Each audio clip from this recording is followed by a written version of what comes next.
Salut les vidéastes, j'espère que vous allez bien, c'est Stéphane Couchou et aujourd'hui je vous présente le Ronin SC. Alors juste avant de commencer la vidéo, comme vous avez pu le voir, j'ai une chance incroyable, Ronin SC comme Stéphane Couchou. Alors il y en a plein, ils vont dire ouais non, c'est juste de la chance, je vous le dis, il n'y a pas de signature series, j'aurais aimé, mais c'est juste une chance inouïe que j'ai eue. Aujourd'hui on se retrouve au lac Bleu, donc c'est un petit lac qui est en Haute-Loire, qui est vraiment très sympa avec un environnement plutôt cool.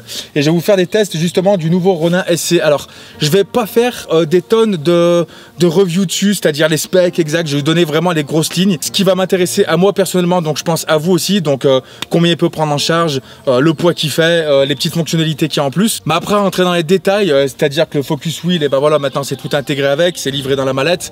Je vais pas vous faire une review détaillée de ce qu'il y a, un câble USB type C, etc.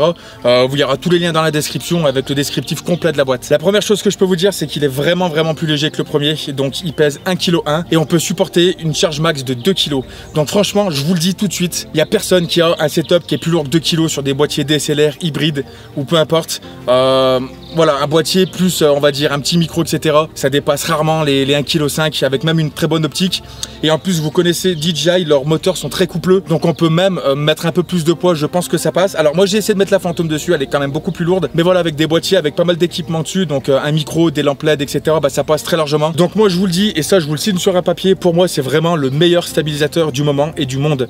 Alors c'est pas parce que je suis affilié avec DJI, vraiment vous me connaissez et je suis très honnête sur la chaîne, mais je vous dis que ça c'est les mêmes performances que le Ronin S, que tout le monde connaît, et vous savez très bien que c'est une tuerie, que ça soit au niveau des moteurs, que ça soit au niveau des fonctions, etc. Et là ils ont regroupé tout ce que le Ronin S faisait dans le Ronin SC, c'est-à-dire dans une version très petite. Donc déjà le premier point fort, c'est qu'il est très léger, il est vraiment très léger. Je vous dis, avec un setup complet, on va avoisiner à peu près les 2 kg, mais vraiment très largement, parce que seul il fait 1,1 kg et je vous jure que c'est un gain de poids qui est énorme par rapport à Ronin S. Et le Ronin S, quand vous l'aviez dans la main, que vous l'essayez, eh ben on se rendait pas compte tout de suite du poids, mais après au bout d'une journée complète de tournage, eh ben ça devenait très fatigant. Là je vous dis en toute sincérité, je le sens presque pas. C'est vraiment incroyable, ils ont vraiment tout optimisé. Et de deux, la place, donc ça on va pouvoir le mettre dans un sac vraiment. Donc là le petit pied en bas il se dévisse exactement comme le premier, mais au moins lui il rentre entier dans un sac, c'est-à-dire que j'ai pas besoin d'enlever la poignée du gimbal.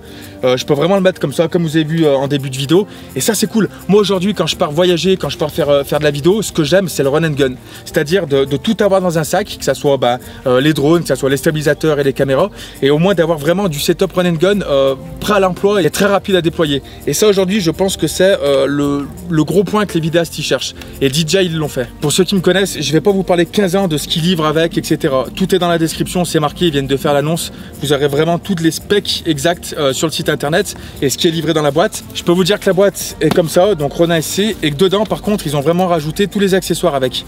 Donc on a le petit focus wheel sur le côté, on a le focus motor, donc on va pouvoir mettre une optique cinéma ou alors une optique photo avec la petite bague d'adaptation crantée, c'est livré avec, et il y a vraiment tout.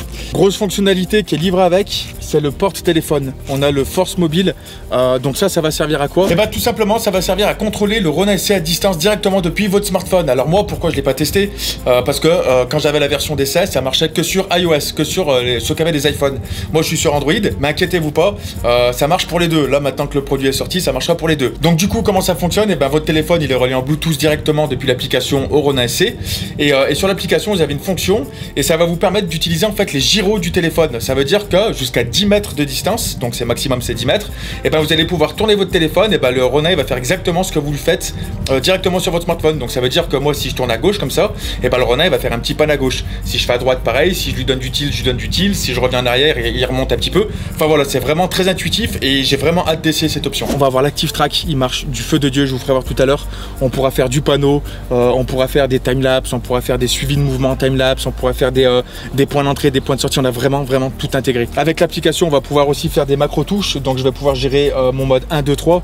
Donc il y a le mode FPV, il y a le mode free, il y a le mode follow, enfin il y a vraiment tous les modes qui existent, avec le mode sport aussi, donc il y est, tout y est. Grosso modo vous prenez tout ce que le Ronin S faisait, et ben celui-ci le fait aussi, et en plus petit et avec encore plus de fonctionnalités. Je reviens juste sur un point, je vous parlais de run and gun, que moi j'aime bien la simplicité, je suis quelqu'un de très feignant, et ça ils l'ont compris DJI. Il y a un truc qui est vraiment cool, et ça vous allez voir que c'est un putain de killer feature, il y a les blocs moteurs. Donc regardez, là je viens de bloquer, vous l'avez vu en début de vidéo, ici je bloque mon moteur, et ici je bloque mon moteur. Et là regardez, je dévisse ça, c'est magnifique, ça c'est magnifique, ça m'évite de mettre des straps. Et ça, vous le mettez dans un sac, ça bouge plus. Vous cassez pas vos moteurs, vous tordez pas les axes. Donc ça, c'est un très très gros point fort et il marque vraiment des points de ce côté-là. Après, pour vous parler un petit peu du form factor, il est exactement comme le Ronin S de première génération. Voilà, quelques différences près. Mais en toute sincérité, c'est à peu près le même, à part les petits locks moteurs qui sont ajoutés. Mais voilà, après, que vous dire de plus esthétiquement, c'est le même. On va regarder en image ce que ça donne. Toute l'introduction que vous avez vue, elle est tournée avec le Ronin S. Et ensuite, on a fait des tournages à la main. Mais voilà, c'est super bien stabilisé. Les moteurs sont très coupleux. Sur l'application, on va pouvoir faire l'autotune directement aussi à la main, là, en appuyant sur le mode M et sur le bouton de derrière. Mais voilà, sur l'application, on va vraiment pouvoir tout faire. Donc, on va pouvoir gérer la force des moteurs. On va pouvoir le tuner vraiment à la façon qu'on veut. Et surtout, mettre des petits macros. Donc, avec le mode M, là, on va choisir le mode qu'on veut. Et on va pouvoir dire, par exemple, sur le mode 2, je me mets en mode FPV. Donc, hop, on se met en mode FPV. Sur le mode 3, je veux le mode free. Donc, on se met en 360 comme ça. Puis, on refait les transitions que j'avais fait voir sur la première vidéo que j'avais fait avec Romain. Donc, voilà, il y a plein de choses à faire. Je pourrais vous en parler des heures. Mais vraiment, moi, je vous le vends pas. Je suis pas un vendeur de patates, encore une fois. Je suis pas un mec de téléachat. Je vais pas vous dire, voilà, c'est bien fini. On sait que DJI, ils font des beaux produits. Maintenant, je vais le tester en vidéo. J'ai pas trop le temps. Je vous dis, je vais être très honnête avec vous. Il y a Babou qui est derrière la caméra. J'ai 2 heures pour faire la vidéo. J'ai vraiment 2 heures pour faire la vidéo. Je suis tellement prêt en ce moment que voilà, je vais essayer vraiment d'aller à l'essentiel et de le tester comme vous, comme si quelqu'un le recevait et qu'il n'était pas obligé de mettre une semaine pour faire une vidéo. Je vais essayer de voir s'il est vraiment simple d'utilisation. Un truc que je dis pas souvent aussi, si vous n'êtes pas abonné à ma chaîne, je vous laisse 3 secondes. C'est un truc que je fais. Je vais pas parler pendant 3 secondes. Vous avez 3 secondes pour vous abonner, pour mettre un pouce bleu si ça vous plaît. Et pareil, si vous voulez mettre la cloche pour être au courant de toutes les nouvelles vidéos qui sortent, c'est un petit peu compliqué en ce moment avec YouTube. Apparemment, il faut demander de mettre la cloche et de notifications. Donc je le fais. Donc je vous laisse 3 secondes à partir de maintenant. Yes, excellent, merci. On se retrouve tout de suite pour les premiers tests. Je sais pas, on va se balader un petit peu dans la nature, on va essayer de faire des petits suivis de mouvement. On va essayer l'Active Track qui est très impressionnant. Alors on l'a essayé vite fait tout à l'heure et il y a des trucs à faire. Il y a vraiment des trucs à faire et même pour les mecs qui se filment tout seuls dans une pièce. Ah, c'est chouette. Bon, vous allez voir, c'est chouette. Je sais pas où c'est qu'on va se mettre, mais il y a des trucs vraiment à faire. C'est parti. Donc là, je vais vous faire voir avec le téléphone, avec l'application directement sur smartphone, comment faire pour faire l'autotune. Je vais pas vous le faire voir en fait. C'est marqué dessus, il y a rien de compliqué. Mais je vais vous faire voir les options qu'il y a en plus, ce qu'on peut faire un petit peu pour refaire juste une petite review de l'application. Ok, donc là, je suis sur l'application directement Ronin SC. Donc ça marche sur Android et sur iOS. Donc moi, je suis sur Android et on va avoir plein de petits menus. Donc déjà, il y a le balance test. Donc ça, c'est pour voir si déjà on l'a bien équilibré dès le début. Donc on va cliquer dessus, on va le pencher un petit peu en avant, notre Ronin. À peu près comme ça, ils disent 15 degrés, voilà. Et là, je commence le test. Et là, regardez le Ronin. Après, on va avoir un résultat sur l'application pour voir si on a vraiment bien équilibré notre boîtier directement sur le Ronin. Et c'est là où on va voir si c'est tout bon ou s'il faut refaire quand même un réglage et un balance directement physique avec la caméra. Donc ça va bientôt se finir normalement, voilà. Et là, excellent, le roll il est bad et le pitch il est excellent. Donc le roll c'est celui-ci, il va falloir recommencer. Donc là, vu qu'il n'était pas bon mon roll, je l'ai décalé un tout petit peu vers la gauche mon boîtier parce qu'effectivement il penchait vers la droite et je vais recommencer balance test. Donc je reclique dessus. Hop, il revient à sa position initiale. Voilà, excellent. Voilà, là je sais que j'ai un gimbal qui est stabilisé à la perfection. Et le truc qui est vraiment bien, c'est dans User Profile, on va pouvoir customiser, comme je vous disais tout à l'heure, la vitesse des moteurs, le deadband, mais aussi surtout sur M1, M2 et M3. Donc ça c'est quoi? C'est ici. C'est notre petit bouton M. Par exemple sur le M1 ici, je vais me mettre en FPV. Ou en pan ou en 3D roll 360. Donc c'est le 360 free pour faire les transitions que je vous ai fait voir sur la première vidéo. Donc moi mon M2, regardez, je vais le mettre en FPV par exemple. Mon M3, je vais le mettre en 360 roll. Et mon M1, je vais le mettre en pan, tilt et tilt follow, donc en mode normal. Donc une fois que j'ai fait ça, donc là je suis en mode 1. Donc là il va suivre mon pan, il va suivre mon pitch. Si je me mets en mode 2, là je suis en mode FPV, alors regardez normalement hop, et ben il penche avec moi. Donc voilà, c'est vraiment le mode FPV, surtout qu'en plus en ce moment, vous savez de quoi je veux parler, c'est la mode. Donc là regardez, c'est vraiment, ça suit vraiment comme on veut. Donc ça c'est vraiment cool. Et là maintenant si j'appuie sur le mode 3, et ben regardez hop, il se met comme ça automatiquement. Et là avec le joystick, et ben je vais pouvoir faire du 360. Donc j'ai vraiment mes macro touches qui sont appliquées. Et ça, en toute sincérité, c'est vraiment bien parce que moi j'ai l'habitude de faire mes calibrations tout seul, j'ai l'habitude de faire mes petits modes tout seul. Je sais qu'en mode 1 je vais faire ça et c'est switchable, regardez c'est très rapide, j'ai appuyé sur M, hop il se remet en mode normal. Je trouve ça vraiment, c'est intuitif. C'est vraiment intuitif et on vit vraiment une époque où c'est simple. C'est vraiment simple maintenant avec des petits bijoux comme ça de faire des trucs cool. Petite parenthèse, il y a toujours le mode sleep. Donc si j'appuie dessus, les moteurs s'éteignent. Donc voilà, là je l'ai mis dessus. Hein. Les moteurs sont éteints. Et si je rappuie sur wake pour les réveiller, hop, ils se remettent en marche. Donc ça c'est vraiment aussi très cool. Et le truc qui est très intéressant, c'est ce que je vous ai dit tout à l'heure. Et je pense que les plus grosses fonctionnalités, elles sont là. On va dans Create. On a le virtual joystick. Donc il faut quand même connecter le câble. Je sais pas pourquoi, mais regardez, ça marche aussi sans câble. Mais je me trouve quand même un petit message d'erreur. Bref, donc ça je vais vous faire voir tout à l'heure ce que c'est. Il y a l'active track qui est incroyable, les panoramas, le time-lapse qui est juste incroyable aussi, le motion-lapse et puis le track. Alors ça, c'est un truc que je vous ferai voir aussi tout à l'heure ou peut-être pas, peut-être sur une autre vidéo, mais il y a des trucs intéressants à faire avec ça. Pour l'instant, je vais vraiment rester sur les fonctionnalités, on va dire, que tout le monde connaît et que tout le monde va vraiment utiliser dans un premier temps. Si en fait, je vais vous le montrer vite fait, donc regardez track. Donc il me dit qu'il faut le câble aussi, mais je pense que ça peut marcher. Donc je vais me mettre ici. Donc là je vais pointer avec mon boîtier. Donc là moi je vois directement dessus. Donc je vais me mettre là. Je vais dire ici. On ajoute. Voilà. Ensuite je le fais aller en bas pour filmer l'eau. Et j'ai vu qu'il y avait des poissons juste en dessous là. Attendez. Tac. Ici il y a des poissons. Je clique dessus. Je fais plus. Voilà. Et ensuite, en fait, on va sélectionner plein de points différents que l'on veut. Et là, je vais faire en haut à droite là-bas. Je clique dessus, j'appuie sur plus. Ok, je branche pas le téléphone, hein, parce que voilà. Et donc là, je vais enregistrer le boîtier. Et là, regardez, si j'appuie sur 3, il va sur le 3. Si j'appuie sur 1, il va sur le 1. Il appuie sur 2, il va sur le 2.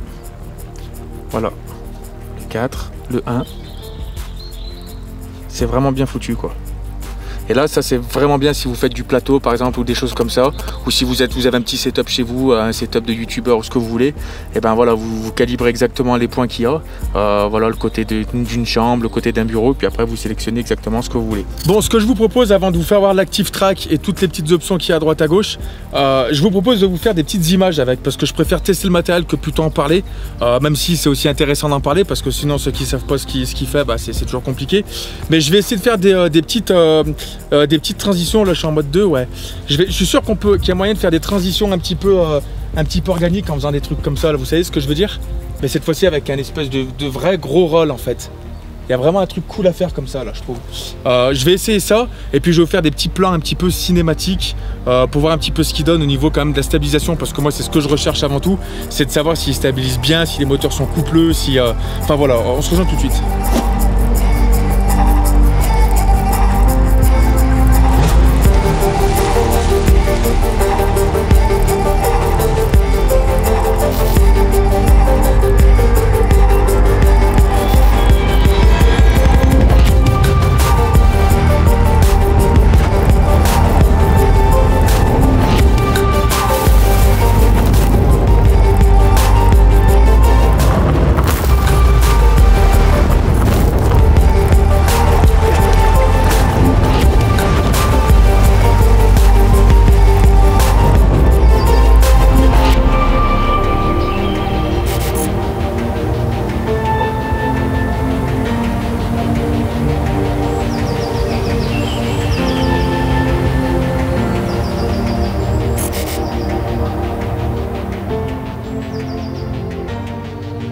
Bon, désolé, commencer à avoir un petit peu de monde parce que c'est les vacances. Ce que je vous propose, c'est qu'on va dans un autre endroit pour vous faire voir un petit peu l'active track et toutes les fonctionnalités qu'il y a sur le téléphone. Petite chose que j'avais oublié de vous préciser, ils ont rajouté un petit truc là, donc attendez, regardez. Donc je disais, ils ont rajouté ce petit élément en métal avec cette petite vis qui va nous permettre en fait de faire un pré-réglage. Ça se met directement sur la petite platine, sur la petite plate. Et en fait, regardez, quand je vais le mettre sur le Ronin, et ben ça va tomber en butée ici. Parce que quand j'ai réglé, je l'ai vissé ici en fait, sur mon ballon. Et là, regardez, si je serre et si je touche rien normalement, et ben voilà, il bouge pas parce qu'il est déjà réglé. Et ça, en fonction de son avancement, en fait, c'est bon, on le règle, on le visse, et comme ça, on sait qu'on a un pré-réglage qui est déjà fait. Comme ça, on n'a pas à refaire les réglages à chaque fois. Allez, on va changer d'endroit maintenant. Je vais vous faire voir un petit peu les fonctions qu'il y a avec le téléphone et l'application directement. Je vais utiliser une troisième personne, peut-être un autre pote à moi, parce que je vais vous faire voir que quand je le filme et que je vais activer l'active track, Mais en fait, ça fait peur tellement que c'est facile. Je vous jure que ça fait peur. Vous avez juste à vous occuper de marcher droit ou alors faire des... même si vous marchez de travers, vous allez voir que ça suit toujours le mouvement. On se rejoint tout de suite, c'est parti. Bon, nous revoilà enfin à l'intérieur. Je suis dans un endroit un petit peu secret. Je ne vais pas vous faire voir trop où on est. Vous verrez dans les prochaines vidéos YouTube. On va aller à l'extérieur. Donc, je vais vous faire voir que livré directement avec la petite valise, on a ça. C'est un adaptateur pour mettre notre téléphone directement. Et le téléphone, ensuite, il vient se mettre sur le porte-griffe de votre boîtier. Et le téléphone est relié en USB type C directement ici en interne sur le Ronin. Ça va nous permettre de débloquer des petites fonctionnalités qui sont plutôt cool comme l'Active Track, le Motion Time Lapse, enfin il y a plein de choses, donc on va regarder ça tout de suite. Je vais le brancher, je vais refaire l'équilibrage du coup, parce qu'étant donné qu'il y a un téléphone au-dessus, bah, tout l'équilibrage il sera pas le même. Donc je vais refaire l'équilibrage et ensuite on va aller dehors et on va faire un test sur le terrain pour voir si l'Active Track il marche aussi bien que sur leur drone et pour voir si ça décroche pas, pour voir si c'est rapide, pour voir si ça reconnaît les corps humains. Enfin voilà, on va faire plein de petits tests comme ça, donc c'est parti. J'ai oublié de vous montrer à quoi ressemblait aussi la mallette un peu plus en détail, donc tout simple, elle ressemble relativement à la première. Ronin SC, franchement c'est une blague mais j'y crois toujours pas, j'ai vraiment une chance incroyable, alors même si pour certains ça veut rien dire, enfin je trouve ça cool. Et dedans, bah voilà, ça se comporte comme ça. On aura le Focus Wheel qui est directement intégré sur le Ronin. On aura notre petit moteur avec Follow Focus intégré aussi, qu'on vient mettre sur des extenders, donc tout est livré avec. On a le petit support objectif aussi. On a la courroie crantée aussi, qu'on peut venir découper en fonction de l'objectif qu'on a. Donc ça, c'est directement pour intégrer le Follow Focus. Donc voilà, on va pouvoir mettre soit la mise au point, ou soit un zoom, ou soit le diaph, en fonction de si vous utilisez une optique cinéma ou pas. Voilà, après, je peux pas vous dire grand chose sur la boîte, hein, on va pas s'éterniser dessus, hein. On a les petits adaptateurs aussi, USB type C avec USB, ici on a des câbles USB en type C aussi. Enfin voilà, c'est complet, il y a vraiment, ils ont vraiment mis le paquet sur les accessoires et je trouve ça vraiment cool.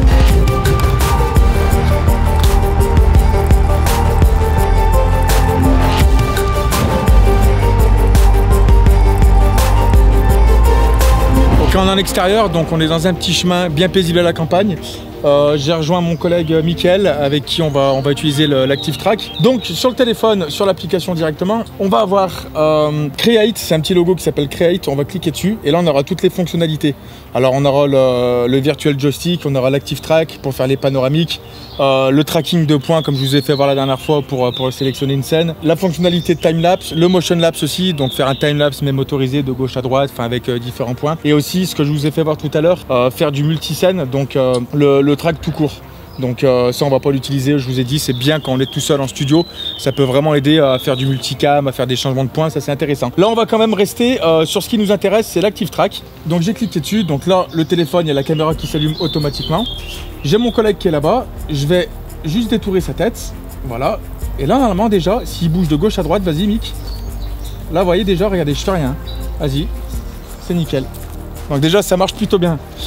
Et moi je vais le filmer et vous allez voir qu'en fait là j'ai même pas besoin de le regarder. C'est ça qui me fait peur, c'est qu'aujourd'hui on n'a presque même plus besoin. Alors c'est pas que ça fait peur, ça peut vraiment nous mâcher le travail. Mais là je vais juste activer la vidéo de mon A7 III, mon A7R III. Voilà. Et puis bah regardez Mick, tu vas où tu veux, c'est parti, on va le suivre. Donc je suis sûr que si je fais ça, regardez, j'ai rien à faire, je marche tout droit, hein. Lui il va où il veut. Ah bah ouais, tu vois, c'est génial, ça marche trop bien. Mais ça marche trop bien, regardez, j'ai rien besoin de faire. Je touche rien, regardez, je regarde même pas moi, je suis ici, je ne touche absolument rien. Je vais essayer de te doubler, Mick, bouge pas, marche normale. Je ne touche rien, je regarde pas. Hein. Putain, c'est dingue. C'est ouf quand même, hein. Alors il y a juste la mise au point qui va bugger, vas-y avance un petit peu. Je suis en mise au point manuelle, donc automatiquement la mise au point, si je m'avance trop ou si je recule trop, je vais la perdre. C'est un truc de ouf. Allez hop, c'est bon, j'arrête. Merci Mick. D'ailleurs, petite parenthèse, ça marche bien quand il n'y a pas trop de monde dans la scène. S'il commence à y avoir beaucoup de visages, lui il va commencer à péter un plomb et à traquer tout ce qui bouge, donc ça va être compliqué. Mais vous avez vu que ça marche bien et on va voir un petit truc après qui pourrait être très bien pour les mecs qui se filment tout seuls. Vous allez voir que c'est vraiment un truc de ouf. Donc là le plan, putain regarde.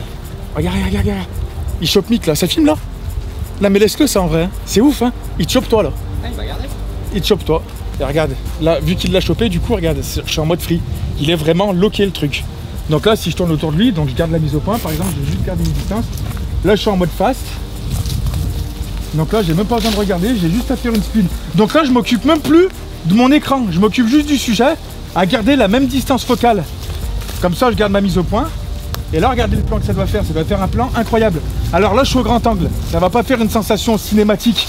Alors si je commence à taper dans du 50 mm, voire un peu plus, avec une très faible profondeur de champ, là on aura des plans vraiment ultra cinématiques et ça va être vraiment chouette.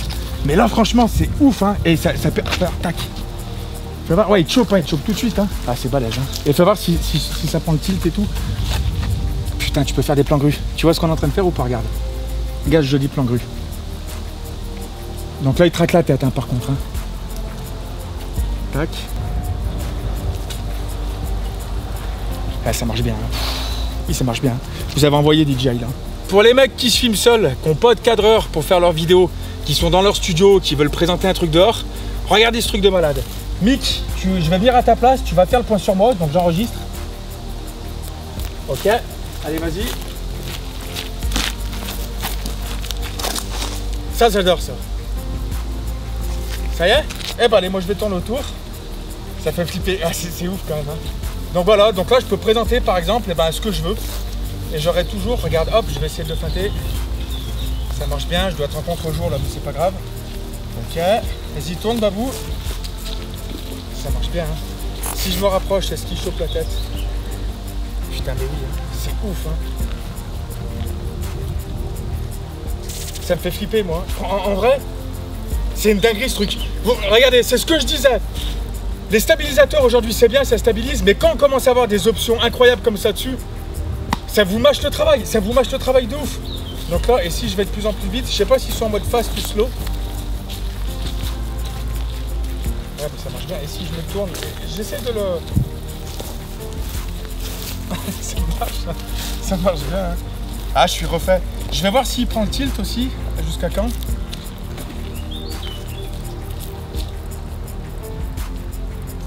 Très chouette.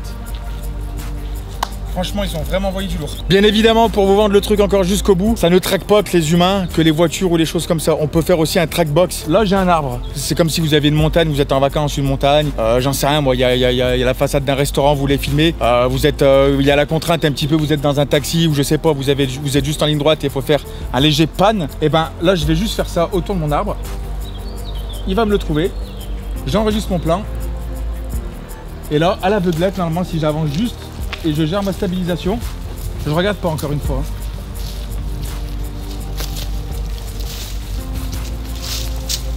Putain, mais ça... J'ai pas l'habitude de acheter, c'est trop bien. Je suis pas là pour vous vendre le truc, je m'en fous. Je suis juste là pour vous dire que, regarde, je m'occupe de rien. Moi je trouve ça, on est dans une époque justement où il y a de plus en plus de trucs. Alors il y a plein de gars qui vont me dire ouais l'Active Track ça n'existe pas d'aujourd'hui, regarde avec les drones. Ouais d'accord, mais je trouve que sur un produit justement où on a des bons moteurs, la finition elle est bonne, il y a toutes ces petites options. C'est petit, ça peut prendre des charges de 2 kg, le truc qui pèse 1,1 kg. Je sais pas, moi pour moi ça c'est vraiment le setup de killer en fait de vidéaste en 2019. C'est vraiment un truc de ouf. Et là ça filme toujours et j'ai rien besoin de faire quoi putain. Sans déconner, enfin, je trouve ça ouf. Même si je vais assez vite, il le garde, il a pas décroché encore une fois.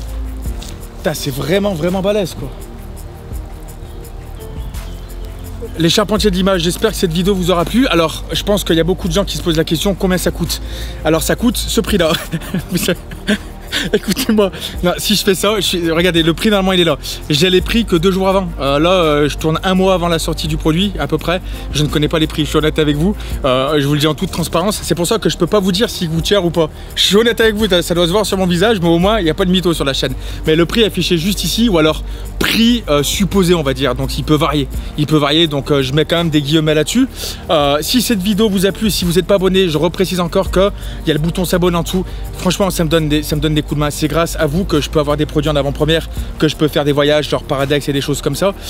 Vous avez qu'à cliquer sur le bouton s'abonner, comme ça vous me rejoignez dans mon aventure et c'est vraiment cool parce qu'on est de plus en plus nombreux et je sais que je suis pas très régulier. Mais vraiment, je vois si on est de plus en plus nombreux, et ben c'est vraiment cool et je pourrais faire des choses beaucoup plus ambitieuses. Je vous laisse mon Instagram aussi, je suis sur Instagram. Je vais peut-être demander un giveaway à DJI pour vous faire gagner un truc sur Instagram. Je sais pas encore. Il faut que je demande avec eux. Peut-être que c'est déjà fait, je sais pas, parce que là, vu que je tourne la vidéo bien avant, je sais pas du tout encore, mais venez me rejoindre sur Instagram. J'essaye de vous poster des vidéos de qualité, des photos de qualité, je vous poste des stories de mon aventure qui se passe tous les jours et je trouve ça plutôt chouette d'échanger avec vous. Si vous avez aimé la vidéo, je vous invite à la liker aussi parce que ça me donne des coups de main et c'est aussi une très grosse source de motivation qu'on voit que nos vidéos elles plaisent. Donc franchement, n'hésitez pas, ça vous coûte rien et on va pas vous mordre. Bien au contraire, moi ça me motive à en faire toujours plus. Merci d'avoir suivi la vidéo, je vous dis à la prochaine et n'oubliez pas, vous êtes des charpentiers d'images. Je vais laisser la outro, c'est 20 secondes à peu près, donc je vais laisser tourner à partir de maintenant. Salut!